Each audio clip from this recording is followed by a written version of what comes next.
His wife Nancy and their young children were at home, the little ones in bed, but Nancy knew the drill, and as soon as the first wail of the siren ripped the sky, she would gather them up and hurry them along the 200 yards to the shelter at the end of the street. They had an Anderson shelter in their backyard, but with 7 of them and the baby, it was a crush when they were all within. Angela, aged only 7, was particularly scared of going inside, crying hysterically if her mother insisted she must, so now, if there was enough warning, they had taken to joining their neighbours in the Parham Road public shelter. Tonight, hurried by their mother, they crawled, bleary-eyed, out of bed and poured into the street, scurrying along with only a fitful moon to guide them. When they reached the shelter, folk from the surrounding streets were already crowding inside, and they had to push their way in through the crush.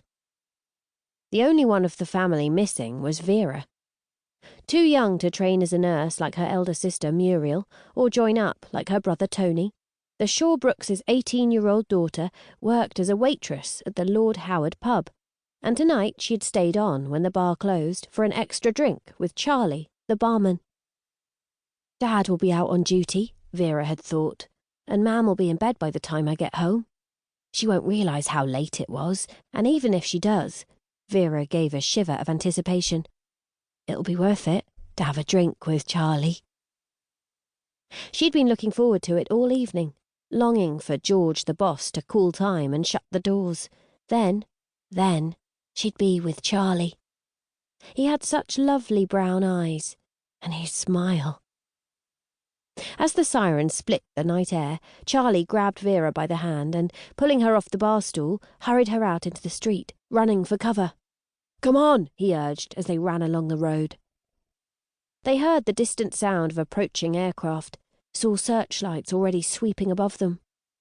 Charlie scanned the sky anxiously and knew there was not much time. "Come on, Vera!" "I can't go any faster," wailed Vera as she tried to run in her high-heeled shoes. They were her pride and joy, and she'd put them on specially for her evening out, but they were useless for running in. "My shoes!" "Oh, for God's sake, take 'em off then!" cried Charlie. Hopping from one foot to the other, Vera did as she was told. But bare feet weren't much better on the chilly cobbles of the narrow lane that led to the Parham Road shelter and safety. Followed by the roar of the incoming aircraft, they flung themselves down the steps and into the shelter, where her mother was already settling the younger children. "Vera!" Nancy stared at her daughter as the realization hit her. In her anxiety for her younger children, she hadn't realized that Vera had not been with them. In a voice sharp with anger, she cried, "Where have you been? You should have been home hours ago." Charlie melted into the background, leaving Vera to face her mother's anger. But even as she spoke, Nancy Shawbrook saw him slide away and suddenly realised that Vera must have come straight from the pub. She stared at her daughter in horror and whispered, "Where's Freddie?" "Freddie? What did Mam mean?" "Where's Freddie?" "With you," cried the girl. "No," cried her mother. "You always bring him." In the well-rehearsed evacuation of the house, when the siren sounded, Vera would grab Freddie from his cot and carry him to the shelter, leaving her mother free to shepherd the other children to safety. Freddie was Vera's responsibility.